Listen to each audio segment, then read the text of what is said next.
আসসালামু আলাইকুম, কেমন আছেন সবাই? আল্লাহর রহমতে আপনাদের দোয়ায় আমি অনেক ভালো আছি। সকাল সকাল চলে আসলাম, ডিম সিদ্ধ আর পায়েস বসিয়ে দিয়েছি সকালের নাস্তার জন্য। আমার ছেলে অনেক দিন হলো পায়েস খেতে চেয়েছে, তো ভাবলাম আজকে কেন না রান্না করে ফেলি, তাই রান্না করলাম। এখানে কালকে যে পরোটা করে রেখেছিলাম সেই পরোটা আজকে ভেজে আপনাদের সাথে শেয়ার করব।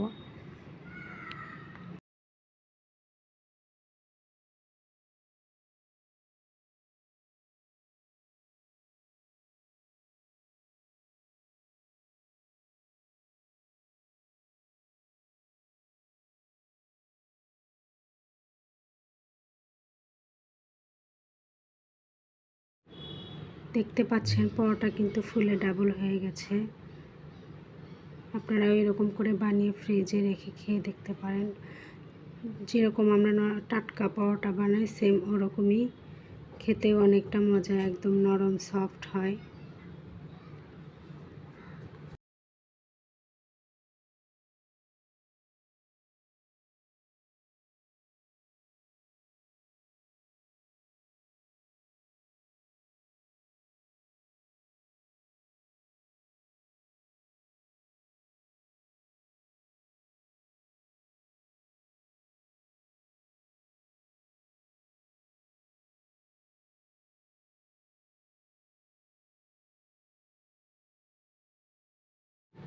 যে কয়টা পরোটা আমি ভেজেছি সবগুলোই কিন্তু ফুলে ডাবল হয়েছে। আপনাদের দেখানোর উদ্দেশ্যে আমি পরোটাটা ভেজে দেখালাম যে ফ্রোজেন পরোটা আসলে কিন্তু একদম টাটকা পরোটার মতোই হয়। এই তো পরোটা ভেজে নেওয়া শেষ। এখানে ওর বাবার জন্য আমি নাস্তা রেডি করলাম, পায়েস আর ডিম। এখানে আমার মেয়ের জন্য রেডি করলাম, যেহেতু আমার মেয়ের মিষ্টি খাবার খাওয়া যাবে না, তাই ওকে আমি পায়েস দিইনি, শুধু ডিম আর সবজি দিয়েছি, ও এটা দিয়েই খাবে। নাস্তা শেষ করে আসলাম চা খেতে। এখানে ওর বাবার জন্য দুধ চা বানিয়েছি আর আমরা গ্রিন টি খাবো। খেতে খাওয়া শেষ, সকালের নাস্তা শেষ করে হাতে কিছুটা সময় ছিল, তো ভাবলাম রুটি নিয়ে রুটিটাও করে ফ্রিজে রেখে দিব। তো বেশ অনেকগুলো আমি রুটি বানিয়ে নিচ্ছি।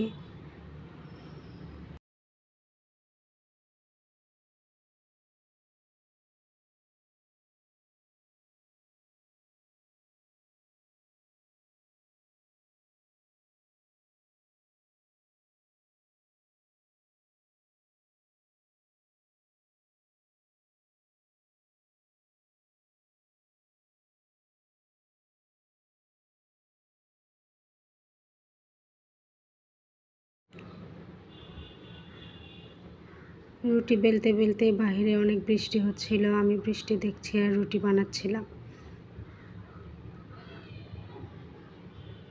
এই তো রুটি আমার বানিয়ে নেওয়া শেষ। এদিকে আমার মেয়ে আমাকে রুটি শিখিয়ে দিচ্ছে।